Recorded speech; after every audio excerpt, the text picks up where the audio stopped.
जीव के आंतरिक शांति के लिए, और यहाँ पर आना इसलिए भी ज़रूरी होता है जो संसार में आज जीव को शांति के लिए सहज रूप से वातावरण उपलब्ध होता है।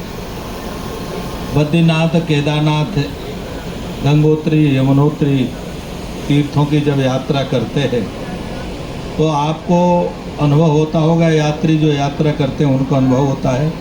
हमने तो स्वयं यात्रा की है तो अनुभव होता, रहना भी हुआ।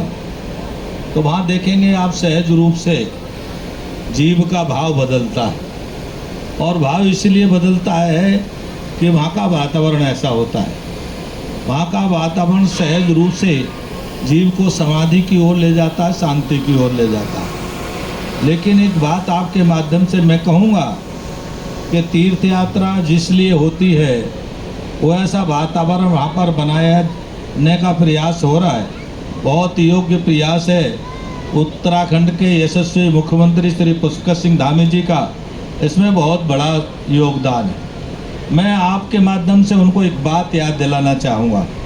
तीर्थ यात्रा में हिंदू आता है और हिंदुओं के लिए ही तीर्थ यात्रा है, इसीलिए हिंदुओं की सुरक्षा का पहला प्रश्न है। दूसरा प्रश्न है वहाँ का वातावरण ना बिगड़े, इसके लिए भी आवश्यक है।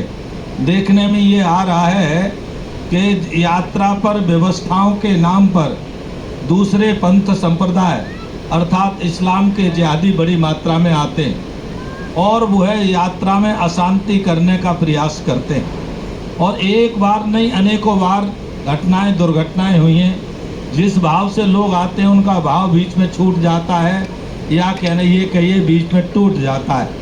और वो इसलिए होता है कि आप देखते क्या हैं, वो गैर हिंदू जो आता है, जिसे आप इस्लाम का भी कहते हैं, वो आकर के उसको परेशान करता है।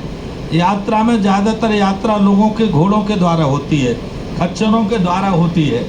तो उन खच्चरों को जो संचालित करने वाले लोग हैं वो उनको इस यात्रा से कोई लेना देना नहीं होता, वह केवल व्यापारी होते हैं। और इसके कारण से यात्रा अशांति की ओर बढ़ती जा रही है। मगर तो मैं निवेदन करूंगा कि जो जिहाद के रूप में लोग आ रहे हैं, पूरी तरह से यात्रा को स्वच्छ पवित्र बनाने के लिए गैर हिंदू का इस यात्रा में प्रवेश वर्जित किया जाए।